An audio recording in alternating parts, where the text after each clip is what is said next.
슈퍼사이클 오지 않았나요? 이게 메모리 쪽으로 안 왔을 뿐이죠. 근데 이제 메모리 쪽에 슈퍼사이클을 오려면 이제 결국 HBM 외 주문형 메모리 쪽이 더 뭔가 성장을 보여줘야 되고요.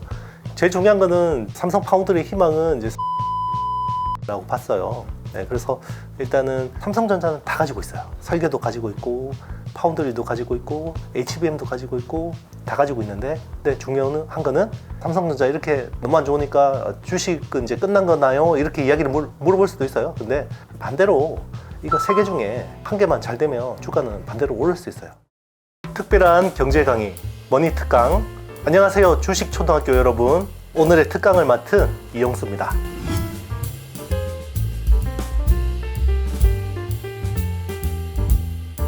저는 이제 좀 이런 비유를 많이 하는데요. 엔비디아는 설계 쪽에서 최강이고, 그리고 파운드리는 TSMC, 그리고 HBM은 SK하이닉스, 그리고 이제 HBM을 만드는데 핵심 장비가 이제 한미 반도체. 자, 이들을 저는 어벤져스 군단이라고 생각을 합니다. 그러니까 연합군이죠. 굉장히 특장점, 특수한 영역에서 굉장히 장점을 가지고 있는 회사들인데, 삼성전자는 다 가지고 있어요. 그래서 설계도 가지고 있고, 파운드리도 가지고 있고, HBM도 가지고 있고, 다 가지고 있는데, 그러면 이제 약간 타노스 같죠. 네, 강력합니다. 근데 중요한 거는 인피니티 스톤이 하나도 없어요. 그 인피니티 스톤이 3나노 게이트 올 어라운드라는 파운드리, 그리고 HBM이라는 주문형 메모리, 그리고 어드밴스드 패키징이요. TSMC의 코버스라고 하는 2.5D 패키징이죠. 칩 온 웨이퍼 온 서브스트레이트. 그러니까 헤테로지니어스 인테그레이트라고 하는데요. 이게 이제 GPU하고 HBM을 실리콘 인터포즈에 놓고 2.5D 구조로 복합적으로 패키징하는 건데, 이게 또 TSMC의 독점인데, 삼성은 또 iCube라는 기술이 있습니다. 그럼에도 불구하고 하나도 못하고 있죠. 네, 그게 삼성전자 주가가 못 가는 이유라고 볼 수 있고요. 자, 그러면 이제 삼성전자 이렇게 너무 안 좋으니까 주식은 이제 끝난 거나요? 이렇게 이야기를 물어볼 수도 있어요. 근데 반대로 생각하셔야죠. 네, 업황은 이렇게 엉망이면 자, 기대감이 없다는 말이잖아요. 삼성전자에 대해서. 반대로 이거 세 개 중에 한 개만 잘 되면 주가는 반대로 오를 수 있어요. 그래서 이제는 삼성이 인피니티 스톤을 어떻게 확보할 수 있는지 잘 지켜보면 될 것 같습니다. 현재로서는 도저히 뚜렷한 답이 안 보이고 있고요. 그럼에도 불구하고 삼성의 저력을 생각하면 희망을 가져볼 수 있지 않을까 생각합니다. 예전에 그래도 업력이라는 게 있잖아요. 이렇게 뭐 짬바에서 나오는 바이브라고 하는 그래도 예전에 삼성이 워낙 위기를 잘 겪었고, 그런 위기를 잘 극복해오고 지금에 이렇기 때문에 이번에도 잘 할 수 있지 않을까라는 정도고요. 사실 뭐 이렇게 디테일하게 이야기하면 뭔가 지금 돌파구가 보이지는 않습니다. 네.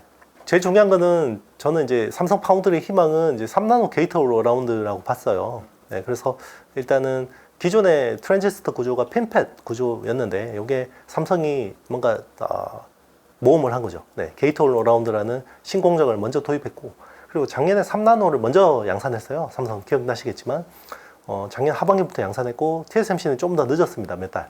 근데 이제 중요한 거는 삼성 쪽에 3나노 고객이 거의 없고요.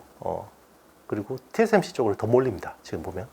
그래서 작년 하반기에 애플의 AP, 아이폰 15 시리즈에 들어가는 AP를 TSMC 3나노에서 양산을 했고, 그리고 지금 올해 3나노 양산 들어가는 회사들이 뭐 엔비디아나 AMD나 퀄컴이나 뭐 인텔 뭐 이런 회사들도 전부 TSMC 쪽으로 줄을 쓰고 있는 상황이고요. 그리고 이제 삼성하고 구글이 그래도 좀 관계가 좋은 편인데, 구글 AP, 네, 구글의 AP, TPU라고 하죠. 이 AP를 4나노까지는 삼성하고 하기로 돼 있어요. 차차기 제품인 3나노를 TSMC로 갑니다. 네, 이게 좀 뼈아픈 거죠. 네. 그래서 저도 이제 많은 희망을 가지고 있었는데, 조금 이제 지금 희망이 좀 약간 실망감으로 바뀌고 있다, 이렇게 생각이 듭니다. 그러니까 힘든 상황이라는 거 맞는 거죠? 그렇죠? 네네, 만약에 뭐 삼성 3나노가 굉장히 잘 됐으면 고객들이 저렇게 하진 않았겠죠. 실제로 아마 시켜보고 있을 거예요. 네, 그래서 지금 TSMC의 코버스가 병목이거든요. 엔비디아 칩을 생산하는 데 있어서 병목이라서 엔비디아는 TSMC한테 빨리빨리 투자해. 그러니까 TSMC는 우리도 열심히 하고 있는데 그래도 이게 캐파가 잘 안 늘어나고 있어 라고 이야기를 했죠. 그래서 엔비디아가 도저히 안 되겠다. 그래서 인텔한테 맡겼습니다. 그래서 인텔에서 한테 월 한 5K 정도, 그러니까 월 5,000장 정도 웨이퍼를 코어스를 대체할 수 있는 EMIB라는 기술이 있어요. 그게 Embedded 멀티 브릿지 인터커넥트 브릿지 이런 정확한 제 용어는 생각 안 나는데 EMIB라는 기술이 이제 코어스를 대체할 수 있는 건데 그 물량을 좀 이제 줬고요. 그리고 이제 코어스 중에서 이제 코어라는 거는 GPU하고 실리콘 인터포저를 붙이는 공정이고요. 그리고 워스라는 거는 HBM하고 인터포저를 붙이거나 아니면 인터포저하고 밑에 플립칩 BGA 기판을 붙이는 공정인데 코어는 아무래도 전공정에 가깝기 때문에 TSMC가 다 인하우스로 해야 되고요. 이제 워스 공정을 좀 외주로 해서 좀 캐파를 늘리는 것들을 하고 있는데 그게 지금 워스 쪽에 투자를 하고 있는 오삿 업체가 있습니다. 외주 후공정 업체가 지금 미국의 엠코 테크놀로지 하고요. 그리고 대만의 이제 스펠이라는 회사인데 스펠은 이제 ASE 자회사입니다. 네, 세계 1위 오삿 업체 자회사입니다. 그래서 그런 쪽으로 해서 캐파를 늘리고 있고 삼성도 아이큐브를 가지고 대체를 하려고 하고 있는데 아직까지 뭐 삼성이 인텔처럼 뭔가 일부 물량을 받아서 돌린다 이런 이야기는 들리고 있지 않습니다. 일단 이제 뭐 디램 기술만 놓고 보면 그렇게 두 회사가 그렇게 큰 차이가 날 것 같지는 않습니다. 근데 이제 디램을 적층으로 쌓아서 만드는 HBM에서 이제 기술 격차가 차이가 나는 거고요.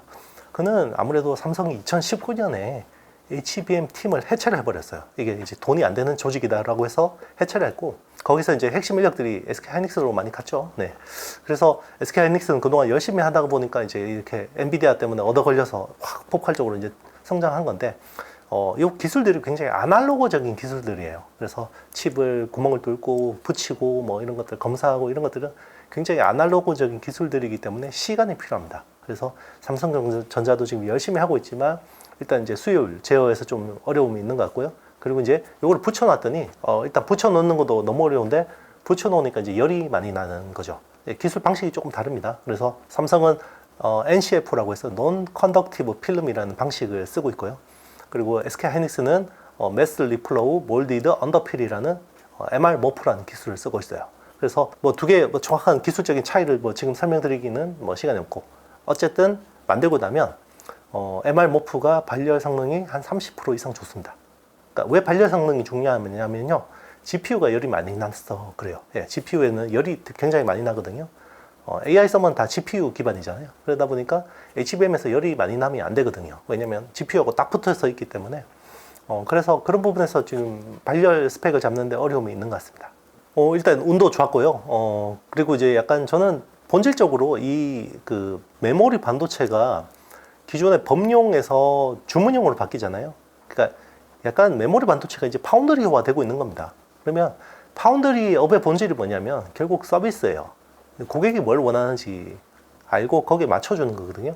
근데 이제 삼성은 원래 메모리 회사 계속 1등 하던 회사다 보니까 고객사들이 자기들한테 맞는 이런 맞춤형 메모리에 대해서 뭔가 제안을 하면 잘 안 받아줬겠죠. 왜냐면 저게 뭐 시장도 별로 안 크고 뭐 크게 돈도 안 될 것 같으니까 그랬을 거고, 2등 업체는 좀 다르겠죠. SK 하이닉스는 뭔가 고객사가 이야기를 하면 그래도 좀 더 들어보고 뭐가 필요한지, 혹시나 우리가 니치 마켓이지만 뭔가 기회가 있을지 뭐 그런 것들을 많이 검토를 했을 거고, 그게 이제 엔비디아하고 HBM 협력이 진행되게 된 계기였을 것 같고요. 근데 AI라는 게 생각지 않게 터져가지고 이 수혜를 보게 된 거죠. 기술로 그래서 많이 준비가 돼 있었고요. 그러니까 이 파운드리라는 건 그렇잖아요. 고객사하고 아주 오랫동안 합을 맞춰봐야 돼요. 근데 삼성이 뭐 지금 HBM이나 이런 쪽에서 고객하고 그렇게 합을 맞추는 시간이 오래되지 않았기 때문에 조금 더 시간이 필요하지 않은가 이런 생각이 듭니다. 이제 AI 반도체가 이제 점점 성장을 하면요, 이제 AI 데이터 센터, 인프라들이 많이 커지게 되고요. 거기에서는 이제 양적, 질적으로 많은 이제 투자가 필요한데, 물론 이제 뭐 엔비디아 GPU 그리고 HBM 같은 것들은 당연히 지금은 이제 뭔가 검증이 된 시장이고요. 그리고 앞으로 이제 그 D램을 훨씬 많이 써야 됩니다. 그러면 기존의 그 서버 쪽에 이제 슬롯이 제한이 돼 있잖아요. 이런 것들을 이제 확장해서 쓰고, 그리고 메모리를 공유하는 그런 아키텍처 쪽이 이제 CXL이라는 인터페이스고요. 그래서 뭐 예전에 우리 그 PC에 스토리지가 부족한 때가 있었어요. 그때는 이제 외장 그 스토리지를 꽂아서, 외장 하드 같은 것들 이제 이렇게 USB로 꽂아서 쓰는 건데, 약간 그런 컨셉이라고 보시면 됩니다. 그래서 서버 쪽에서 이제 그렇게 D램을 더 쓰기 위해서 그렇게 이제 외부에다가 외장 더 이렇게 추가를 하는 게 CXL이라는 컨셉이라고 보시면 되고요. 이제 이런 새로운 인터페이스고, 그리고 이제 삼성이 진행하는 거는 HBM 같은 데다가 이제 로직 다이를 하나 놔서, 로직 칩을 하나 놔서 여기서 일부 프로세싱을 해서 이제 프로세서한테 던져주는 프로세스 인 메모리 같은 것들도 이제 차세대 기술로 주목받고 있는데, 여기는 근데 아직까지 방향성이 이쪽으로 무조건 갑니다 라고 이렇게 이야기하기는 아직까지 검증이 필요한 거예요. 이거는 또 이제 기존 고객인 프로세서 업체들하고의 약간 헤게모니 싸움이 있을 수도 있기 때문에 이제 그런 것들도 좀 시간이 필요하고, 뭐 칩넷이라는 거는 이제 그 기존에 우리 CPU 프로세서들이 굉장히 멀티코어를 쓰잖아요. 그거를 다 쪼개서 쓰는 건데, 그럼 왜 쪼개서 쓰냐? 예전에는 모놀리식이라고 해서 한 개의 칩 다이에다가 하면 저성능 코어도 필요하잖아요. 고성능 코어도 필요하고 저전력 코어도 필요한데, 고성능 코어는 4나노나 3나노 이런 걸로 하면 되죠. 근데 저전력 코어까지 4나노, 3나노 할 필요는 없거든요. 근데 모놀리식으로 하면 다 4나노, 3나노로 같이 해야 되죠. 근데 칩레스로 하면요, 저전력 코어는 뭐 7나노 이런 거 써도 돼요. 그러면 웨이퍼 가격이요, 뭐 TSMC 기준으로 보면 7나노가 웨이퍼 장당 1만 달러인데 3나노가 2만 달러거든요. 그러면 코스트가 확 줄죠. 그래서 그 칩, 그 어떤 프로세서 타일을 별도로 만들어서 이렇게 실리콘 인터포저를 넣고 이렇게 붙이는 게 이제 칩렛이라는 기술인데, 이런 쪽으로 이제 가는 방향이죠. 자, 여기서 모든 게 결국은 어드밴스드 패키징이라는 기술이 다 필요하고요. 그래서 TSV 기술하고 본더 기술은 계속해서 필요해집니다. 일단 엔비디아 성장성은 아직 많이 남아 있습니다. 이제 AI 혁명이 초입이었고요. 실제로 젠슨 왕 CEO도 이제 티핑 포인트를 지났다라고 이야기했거든요. 이제 특이점을 지났기 때문에 앞으로 성장은 많이 할 거예요. 근데 이제 우리는 주식이잖아요. 주식쟁이들이잖아요. 주식은 선반영 해버린단 말이에요. 그래서 미래를 상당 부분 성장을 선반영했습니다. 그래서 지난 분기 실적을 보면요, 매출 성장률이 전년 대비해서 265%였고요. 여기서 제일 중요한 거는 결국 데이터 센터, 특히 AI 서버 쪽 매출인데, 그게 전년 대비해서 409% 성장했습니다. 그러면 이제 너무 원더풀하잖아요. 그래. 그러면 이제 앞으로 어떻게 되냐? 중요한 거는요, 주식한테 제일 중요한 거는 성장 증가율이에요. 그러니까 성장률이 그러면 409%보다 더 잘 나오면 아주 심플한데요. 이게 이제 아무래도 기저효과도 아니고 기고효과잖아요. 그러면 409%보다 더 잘 나오기도 쉽지 않잖아요. 여러분들 상식적으로. 이제 그런 부분들에서 있어서 이제 최근에 이제 급등도 있었고, 이런 것들이 이제 부담으로 좀 작용하는 거죠. 그래서 저는 개인적으로는 일단 상반기까지는 특히 다음 분기 실적 나올 때까지는 엔비디아 주가가 더 충분히 상승할 수 있는 편안한 구간이라고 생각하고요. 그리고 이제 이번에 GTC 2024 같은 경우도 새로운 로드맵을 제시할 거고, 그리고 6월에는 이제 애플의 WWDC 같은 데서 또 이제 온 디바이스 AI에 대한 컨셉을 제시할 거고, 이제 그런 것들 때문에 좀 더 편안하게 갈 수 있는 부분들이 있는데, 자, 이번 분기 실적이 나올 때쯤에 대해서는 조금 이제 걱정하는 시선들이 있지 않을까 생각합니다. 일단 이제 AI를 구현하기 위해서는요, 칩의 수요가 크게 두 가지로 볼 수 있습니다. 일단은 AI가 데이터 학습을 하는 구간이 있고요. 그래서 우리 GPT라고 하잖아요. 이게 약자가 Generative Pre-trained. 그러니까 사전에 학습한 것만 알아요, 얘는.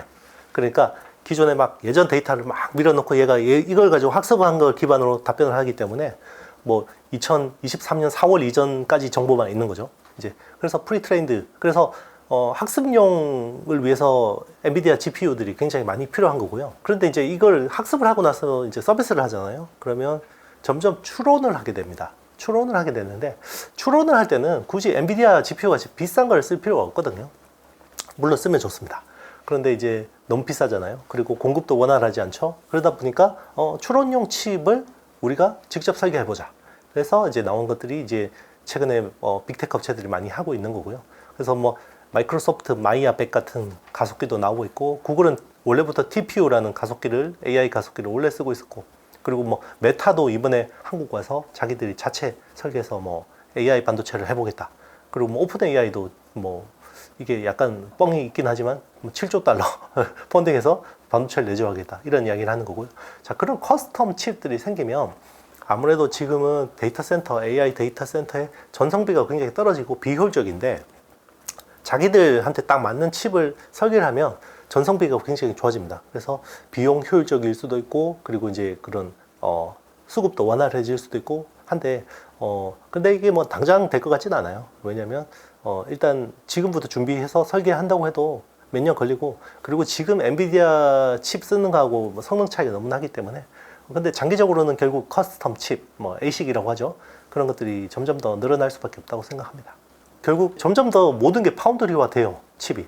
그러니까 우리 지난 10년 동안의 모바일 혁명을 거치면서 원래 프로세서도 범용이었어요. 예전에 CPU, GPU라는 이제 범용이었고 이게 모바일 시대를 거치면서 AP, 애플리케이션 프로세서라는 주문형 칩으로 바뀐 거고요. 이게 이제 AI 시대에 들어서 이제 메모리가 주문형으로 바뀌는 거죠. 그래서 그러면 이거를 생산해줄 어떤 그 파운드리가 훨씬 더 많아질 수 있는 거고요. 그러면 여기서 이제 삼성 파운드리나 인텔의 기회가 있는 건데, 예, 잘 잡아야겠죠. 예.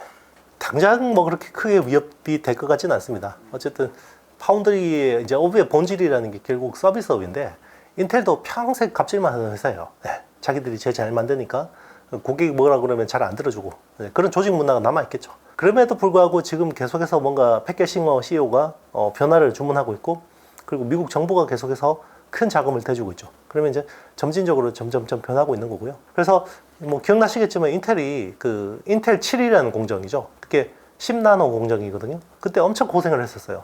사파이어 래피즈 막 그때 엄청나게 분량 많고 공정 인텔이 뭐 저러냐. 14나노에서 무려 7년 동안 머물렀고요. 그래서 저 회사는 공정이 끝났나 보다 그랬는데, 이번에 메테오 레이크가 7나노, 그러니까 인텔 4죠. 자기들은 4나노 같은 7나노다. 이래서 인텔 4 공정인데 꽤 괜찮게 잘 나오는 것 같아요. 그래서 잘 되고 있고, 최근에 이야기한 거는 올해 1.8나노, 18옹스트롬에 대해서도 지금 양산 일부 들어가겠다 이야기를 했기 때문에 공정 기술에 대해서 좀 많이 예전보다 많이 좋아진 건 팩트인 것 같고, 자, 그걸 위해서 대규모 노광 장비를 투자해야 되죠. 하이 NA EUV라는 이게 이제 엄청 비싼 장비예요. 기존의 EUV 장비가 한 2,500억 하거든요, 한국 돈으로. 근데 신규 장비 하이 NA는 누메리컬 어퍼처라고 해서 개구이로 조정한 EUV 장비인데, 요거는 4,500억입니다. 그래서 작년 4분기에 한 대가 나갔는데 요게 인텔 향이었고요. 이게 아무래도 인텔이 마음 놓고 이렇게 지르는 게 결국 미국 정부가 돈을 대주기 때문에 그런 거 아니냐, 그렇게 보고 있는 거죠. 그래서 계속해서 자금이 들어가고 뭔가 투자가 되고 정부가 밀어주면 시간 지나면 올라오지 않겠냐, 이렇게 걱정하는 거죠. 규모는 크죠. 사실 뭐 60억 달러면 우리나라 돈으로 8조 원에 가까운 돈이고요. 그럼에도 불구하고 시장 반응이 시큰둥하죠. 네. 그래서 미국에서 저 팹을 지어서 제대로 돌아갈까, 이런 이제 걱정을 하는 거고요. 그리고 대통령이 바뀌어서 저 바이든의 핵심 업적인데 트럼프가 저걸 갈아엎어버리면 어떡하지? 라고 생각하는 불확실성이 좀 있는 것 같습니다. 그래서 이게 사실 유례가 없던 거고요. 칩스법이라는 것도 미국 입장에서 유례가 없던 거고, 그래서 아직까지는 반신반의하는 시각들이 좀 존재하는 것 같은데요. 근데 미국이 의지를 가지고 결국 도메스틱 밸류 체인, 자기들 내에 어떤 반도체 시설을 깔아야겠다라고 생각하면 결국은 될 것 같아요. 근데 이제 시간의 문제인 거고, 중요한 거는 인력이죠. 네, 미국의 팹을 깔았는데 여기서 와서 일할 사람이 필요한데, 미국은 거의 제조업을 손 놓은 지가 30-40년 됐잖아요. 지금 인력이 없고, 그래서 지금 TSMC 그때 인력을 리스팅을 했는데 미국 CIA에서 저 인력 다 빼가려고 하는 거 아니냐, 이런 뭐 약간 음모론까지 이야기 나오고 있는 거고요. 그래서 좀 더 지켜봐야 될 것 같습니다. 그래서 당초 우리 생각한 것보다 칩스법이라는 게 2024년 일몰법인데 이게 가동 시점이 좀 더 지연되지 않을까, 이렇게 보고 있는 것 같아요. 일단 이제 바이든의 핵심 정책이 두 개가 있습니다. 이게 하나가 이제 반도체법인 칩스법이고요. 또 하나가 이제 IRA 인플레 감축법인데, 일단 이제 저도 이제 뭐 트럼프가 예전에는 자기가 준비 없이 대통령이 됐기 때문에 우리 아무도 몰랐잖아요. 그런데 지금은 트럼프가 정책을 다 이렇게 올려놨어요, 웹페이지에. 그리고 공화당의 주류를 장악했어요. 그래서 지금은 인력들이 다 지금 그 섀도우 캐비넷이라고 해서 미리 다 내각을 조각을 해놓고 있거든요. 그래서 어떤 사람이 와서 어떻게 일할 거다, 대충이 이제 윤곽은 나온 거예요. 그래서 지금 그걸 놓고 저도 이제 추정을 해보면 일단 칩스법은 크게 건드리지 않을 것 같습니다. 왜냐하면 사실 화웨이 제재를 시작한 게 트럼프 대통령이었기 때문에 어떻게든 이건 자기 업적으로 뭔가 포장이 돼요. 근데 인플레 감축법 같은 경우는 아무래도 트럼프가 좀 뭔가 영향을 많이 줄 가능성이 있어요. 뭐 그렇다고 해서 ESG 트렌드가 뭔가 바뀌는 건 아니지만 이제 속도의 문제인 거죠. 그래서 보조금이라든지 이런 것들을 많이 없애버릴 가능성이 있고, 그리고 이제 트럼프의 지지 기반이 결국은 러스트 벨트고요. 기존 전통 굴뚝 산업이에요. 철강이나 석유화학 뭐 이런 쪽이기 때문에 아무래도 그런 것 때문에라도 좀 이제 영향이 있지 않을까라고 이제 보는 게 시장의 시각이고, 만약에 트럼프 대통령이 된다 그러면 그런 이제 쪽에서는 아무래도 시장이 악재를 녹여낼 시간이 한번 필요하겠죠. 일단 이제 AI 반도체가 주식적으로 어떻게 보려면 제일 중요한 관점은 결국 엔비디아 주가가 제일 중요하고요. 엔비디아 주가가 꺾이지 않으면 HBM 쪽에 관련 밸류 체인도 더 잘 갈 가능성이 있어요. 그리고 하반기에 이게 AI 사이클이 더 가려면 작년 초부터 이제 엔비디아 랠리가 시작됐잖아요. 근데 이거는 서버 클라우드 쪽 투자하고 결국 서버 클라우드 투자 가지고 이걸 사이클을 2년까지 끌고 가긴 힘들거든요. 그래서 벌써 지금 1년 6개월째 가까이 오고 있잖아요. 그러면 좀 더 사이클이 이어지려면 이게 디바이스 쪽으로 확장이 돼야 돼요. 그게 온 디바이스 AI 쪽이라고 보고 있거든요. 그래서 온 디바이스 AI 쪽의 확장, 이게 또 하반기 보는 중요한 포인트인 것 같고요. 그 온 디바이스 AI 중에 또 중요한 포인트 하나가 자율주행차입니다. 레벨 3 자율주행차는 전부 AI 기반으로 돌아가기 때문에 이것도 되게 중요한 관점이라고 볼 수 있고요. 그래서 만약에 국내 주식 투자하시는 분들은 계속해서 뭐 HBM하고 온 디바이스 AI 쪽에 주목을 하는 게 좋고요. 그리고 뭐 해외 쪽에 투자를 하시는 분들은 그냥 기존에 잘 가던 업체들, 주마가편. 그런데 뭐 이렇게 너무 급하게 투자하시는 것보다는 계속해서 뭐 조정 받을 때 약간 분할 매수하는 것도 나쁘지 않을 거다 생각합니다. 일단 애플이 그 AI 쪽에 늦은 건 아니었어요. 근데 잘못된 기술로 간 거죠.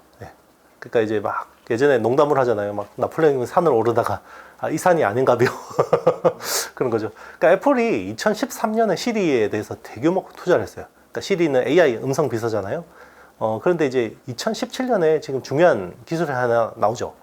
그게 이제 트랜스포머라는 구글이 공개한 기술인데요. 우리 쓰는 지금 GPT나 구글 제미나이나 뭐 이런 것들은 다 트랜스포머 모델 기반입니다. 그래서 사람의 말의 맥락을 알아듣고 훨씬 효율적인 기술인데 애플은 예전 기술로 다 투자를 해놓은 거예요. 그러니까 어떻게 합니까?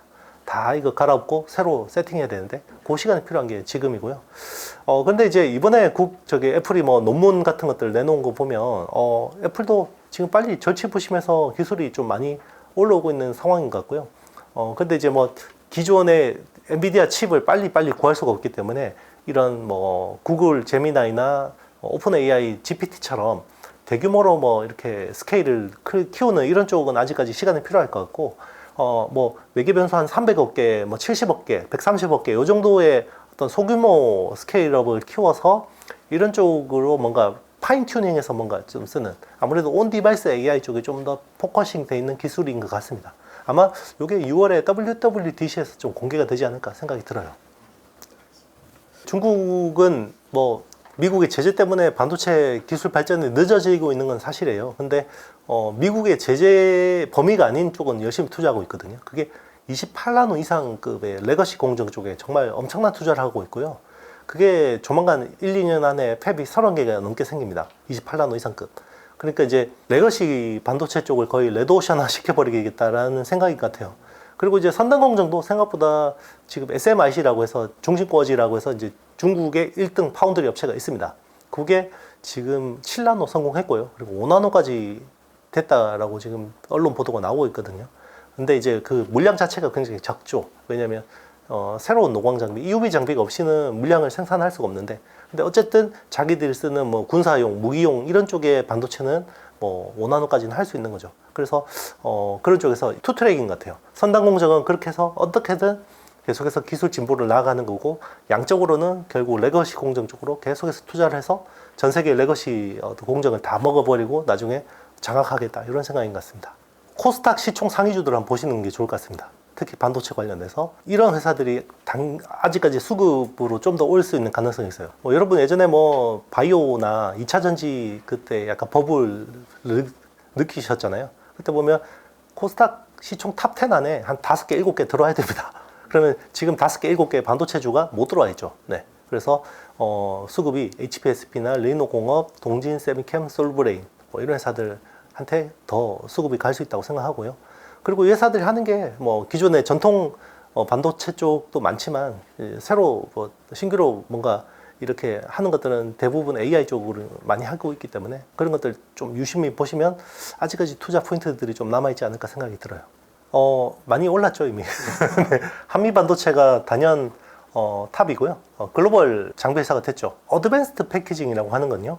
이종 칩 길이도 붙이지만 반도체 메모리끼리도 붙이는 건데, 여기서 중요한 거는 칩에다가 미세한 구멍을 뚫는 거, 스루 실리콘 비아라는 TSV 공정이 필요하고요. 요거는 이제 미국의 램 리서치 같은 업체들이 거의 독점합니다. 그리고 또 표면에 또 굉장히 어떻게 보면 파티클이나 이런 것들을 굉장히 깔끔하게, 그리고 높이도 단차도 없어야 되기 때문에 이런 데는 이제 CMP라는 공정이 필요해요. 화학기계적 연마라는 공정이 필요한데, 이런 쪽에는 이제 어플라이드 머티리얼즈 같은 글로벌 기업들이 합니다. 그러면 이제 여기서 국내 기업이 메인인 쪽이, 자, 요 웨이퍼를 만들어 놓고 붙이는 거, 칩하고 칩을 만들어 놓고 붙이는 거, 정확하게 얼라이먼트해서 붙이는 거, 요게 서멀 컴프레션으로 붙이거든요. 그러니까 열을 압력으로 붙이는데, 요 본더가 한미반도체가 HBM 쪽에서는 세계 독점인 상황입니다. 아직까지 독점이 깨어지진 않고 있고요. 그래서 한미반도체가 시총 5천억에서 무려 10조까지 올랐죠. 올라왔고, 자, 그러면 여기서 좀 아주 메인은 아니지만 그래도 국산화 쪽에서 볼만한 업체들은 어닐링 기술을 가지고 있는 이제 HPSP 같은 업체들이 향후에는 이제 좀 하이브리드 본딩이나 이런 쪽에서 수요를 볼 수 있고, 그리고 CMP 쪽에서 보면 소재가 있습니다. CMP 장비는 어플라이드 머티리얼즈가 하지만 CMP 장비가 약간 칫솔이라고 생각하시면요. CMP 슬러리는 치약입니다. 그 아주 불산에다가 미세한 알갱이들이 들어가 있는 치약인데, 그거를 하는 게 솔브레인하고 동진 세미캠 같은 회사들이고요. 그리고 요 칫솔을 또 이렇게 재활용해서 쓰는 기술을 가지고 있는 회사가 있는데, FNS테크 같은 회사들이 좀 수혜를 볼 수 있습니다. 그리고 요즘에는 HBM 쪽에 수율 이슈가 되게 중요하거든요. 그래서 SK하이닉스도 지금 수율이 70% 내외 수준밖에 안 되기 때문에 수율을 높이는 쪽에 많은 투자가 되고 있는데, 그러면 뭐 검사, 계측, 테스트 뭐 이런 쪽에 이제 수율을 볼 수 있는 회사들이 당연히 미국 회사겠죠. KLA나 온투 이노베이션이나 캠텍 같은 회사들이 수혜를 보는데, 여기서 약간 국내 기업들이 수혜를 볼 수 있는 회사들이 오로스 테크놀로지, 그리고 넥스틴, 그리고 뭐 고영, 뭐 인텍 플러스 뭐 이런 회사들은 좀 수혜를 볼 수도 있겠습니다. 이제 레벨 3 자율주행차가 되면요, 우리 예전에 피처폰이 스마트폰으로 바뀌는 것처럼 거의 엄청난 컴퓨팅 파워가 필요해집니다. 그래서 레벨 3 자율주행차 레벨 4까지 가면 이제 뭐 바퀴 달린 스마트폰, 바퀴 달린 미니 서버라고 이야기할 정도로 많은 컴퓨팅 파워가 필요하거든요. 그러면 그런 쪽에 또 반도체가 엄청나게 많이 필요하고, 기존의 차량 반도체는 굉장히 어떻게 보면 레거시 공정으로 해서 수를 많이 쓰는 거잖아요. 그래서 막 1000개, 2000개씩 막 써야 되는 거고, 지금 이야기하는 어떤 차세대 자율주행차 쪽 기술은 우리 모바일 AP 같이 굉장히 선단 공정을 많이 씁니다. 그래서 굉장히 하이 퍼포먼스 어떤 컴퓨팅을 구현할 수 있는 AP들이 많이 필요해지고요. 그런 쪽이 이제 뭐 테슬라 자율주행차 기술이 뭐 그런 것들이죠. 고성능 AP를 몇 개를 써서 아주 이제 저사양의 칩들을 많이 대체하는 그런 쪽으로 가고 있기 때문에, 아마 앞으로 파운드리 쪽에서 이제 선단 공정을 쓴 차량 반도체 쪽이 또 중요한 수요 축으로 올라올 수 있다고 생각하는데요. 그보다는 먼저 온디바이스 AI 쪽이 먼저. 사실 뭐 차량 반도체도 온디바이스 AI이기 때문에 뭐 별개의 아이템이라고 보기는 힘들지만, 어쨌든 지금은 스마트폰의 AP 그리고 PC의 두뇌 칩, 이게 먼저 고도화되는 게 우선이다, 이렇게 보고 있습니다. 우리가 휴대폰 하나 컴퓨터로 바뀌었는데 이게 얼마나 우리 라이프 스타일이 바뀌었는지 생각해 보시면 되는 건데요. 자동차가 컴퓨터가 된다는 건요, 이게 기존에는 우리가 탈 것이잖아요. 이동의 수단인데, 이게 우리가 운전대를 놓는 순간 이제 여기는 완벽한 공간 컴퓨팅이 됩니다. 그렇기 때문에 자동차가 우리한테 주는 굉장히 큰 변화, 일이나 우리 엔터테이닝이나 이런 쪽에서 미치는 변화들이 굉장히 클 거고요. 그래서 그런 쪽을 무시하면 안 되죠. 사실 뭐 디바이스 수로 보면 스마트폰은 연간 12억 대고 자동차는 신차가 한 8,500만 대 정도밖에 안 되거든요. 근데 우리가 인생에서 가장 크게 구매하는 게 주택이잖아요. 그 다음 크게 구매하는 게 자동차입니다. 그래서 그만큼 중요한 디바이스라고 볼 수 있죠. 이제 칩이 제가 이제 헤테로지니어스 인테그레이티라고 해서 이제 이종 칩끼리 계속해서 뭔가 붙여야 되고요. 이제 동종 칩도 뭐 칩렛처럼 별도로 만들어서 이제 붙이든 그런 것들이 많이 필요한데, 그 밑에 이제 붙이든 판때기가 실리콘 칩 다이하고 똑같은 소재입니다. 웨이퍼하고 같은 거고. 그래서 실리콘 인터포저가 좋은데요, 너무 비쌉니다. 아무래도 칩하고 같은 소재이기 때문에 비싸거든요. 그러면 실리콘 인터포즈를 안 쓰면 이제 RDL이라는 이제 유기물 고분자 가지고 쓰는데 실리콘 인터포즈는 굉장히 선단 공정이 하기 유리하겠죠. 그러니까 칩하고 연결할 때 그 어떤 회로를 굉장히 선단 공정으로 연결할 수 있는데 RDL이나 이제 그런 플라스틱 기판을 쓰면 이게 회로를 크게 그릴 수밖에 없어요. 왜냐면 플라스틱에 그림 그리는 거하고 반도체 웨이퍼에 그림 그리는 거하고 이 선의 굵기가 다르거든요. 그러니까 너무 간극이 큰 거예요. 그래서 그 사이에 새로운 세그먼트가 하나 있으면 좋겠다. 그래서 봤더니 우리 디스플레이에 쓰는 유리처럼 이렇게 유리를 기판으로 쓰면 되겠다 라고 해서 이제 나온 게 글라스 기판이고요. 그래서 글라스 기판은 실리콘 인터포즈하고 이제 RDL, 프립치 BJ 기판 사이에 있는 새로운 세그먼트가 될 수도 있고, 그리고 이제 실리콘 인터포즈의 로우엔드 그리고 RDL 기판의 하이엔드 쪽에 일부 시장을 잠식할 수도 있어요. 그래서 이런 쪽에 수요가 많이 늘어나고 있는 거고, 그러면 이런 쪽을 열심히 밀고 있는 거는 결국 인텔 같은 업체들, 칩셋 업체들이 이런 쪽을 원하고 있고, 그리고 지금 국내에서는 SKC, 자회사인 앱솔릭스, 그리고 삼성전기 이런 회사들이 열심히 하고 있습니다. 아무래도 글로벌 칩셋 업체 중에서는 인텔이 제일 적극적인 것 같아요. 슈퍼사이클 오지 않았나요?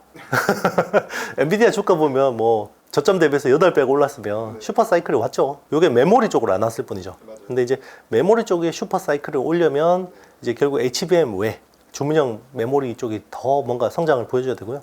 그게 이제 결국은 이제 HBM의 확산, 그리고 이제 온디바이스 AI용 주문형 메모리의 성장, 이런 것들이 좀 필요할 것 같습니다. 말했듯이 그 네. 메모리는 언제 좀 반등을?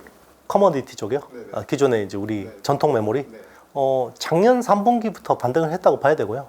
4분기부터 가격이 빠른 속도로 올라오고 있습니다. 근데 이제 시장이 관심 없을 뿐이죠. 네, 시장은 지금 AI 쪽에 관심이 있고 전통 메모리 쪽에 크게 관심이 없어요. 근데 전통 메모리 쪽은 결국 내구 소비재하고 직결이 되거든요. 그래서 PC하고 스마트폰 그리고 일반 서버 쪽이 이제 좀 중요한데, 그런 쪽은 아직까지는 AI에 비해서 뭔가 상대적으로 뭔가 올라오는 게 더디죠. 네. 시작점은 일단 챗GPT가 공개됐을 때부터 이제 시작을 했다고 봐야 되고요. 그게 2022년 11월 챗GPT가 처음 공개됐을 때 그게 쇼킹했죠. 그래서 지금 1년 한 5개월 정도가 이제 지속된 상황이라고 봐야 되는 거고요. 요게 사이클이 더 일단 한 2년 정도의 사이클, 1년 6개월에서 2년 정도 사이클로 보는데, 여기서 더 가려면 인프라 가지고는 힘들다는 거죠. 그래서 온디바이스 AI가 필요합니다. 미래는 밝게 보고 있어요. 네. 희망적으로 보고 있고, 그래도 삼성전자가 이번 사이클에서 굉장히 많은 제대로 대응을 못 하고 있지만, 결국 그래도 SK 하이닉스 쪽 밸류체인에서 잘하고 있고, 그리고 이제 국내 넘버 3 반도체 회사가 지금 한미 반도체가 됐거든요. 네, 시총이 이제 10조 가까이 되는 회사가 됐기 때문에, 이런 회사들이 더 나왔으면 좋겠습니다. 네. 제가 보는 뷰는요, 이제 주가 사이클로 말씀드릴게요. 저는 업황 사이클은 앞으로 더 남았어요. 내년도 좋다고 봅니다. 근데 이제 주가 사이클로 보면 단기적으로는 올 상반기가 한번, 왜냐면 하반기에 중요한 정치 이벤트들이 많아요. 그래서 일단 트럼프 대통령이 돌아올 수도 있고요. 그리고 전 세계에 어떻게 보면 정치의 해입니다. 요즘에 왜 정치의 해가 중요하냐면요, 이게 글로벌 밸류 체인에 미치는 영향이 되게 커요. 네. 어떻게 보면 이게 우파가 잡냐, 약간 중도가 잡냐, 이에 따라서 굉장히 글로벌 밸류 체인이 달라질 수 있고, 그리고 지금 전쟁하고 있는 거죠. 지금 러시아 우크라이나 전쟁, 이런 쪽, 그리고 가자, 이런 쪽에 전쟁하고 있는 쪽에도 영향을 미칠 수 있기 때문에, 그런 부분의 불확실성, 시장이 싫어하는 불확실성을 한번 녹일 만한 시간이 필요하다고 생각하고요. 저는 그걸 녹이고 다시 AI로 갈 거라고 봐요. AI로 갈 거라고 보는데, 굳이 이제 그런 혹독한 조정을 지금 들어와서 두들겨 맞을 필요는 없잖아요. 그러니까 일단은 상반기까지만 철저하게 뭔가 단기적인 관점으로 접근하시는 게 좋을 것 같고요. 기존에 수익 많이 나 있는 그런 주식들은 굳이 팔 필요는 없을 것 같습니다. 일부 비중을 줄이는 것도 나쁘진 않지만요. 그래서 일단 하반기 한번 조심하자. 하반기 기회가 오면 그때 또 우리가 미리 공부해 놓고 좋은 기업들이 좋은 가격이 오면 그때 또 보자, 이런 주의입니다.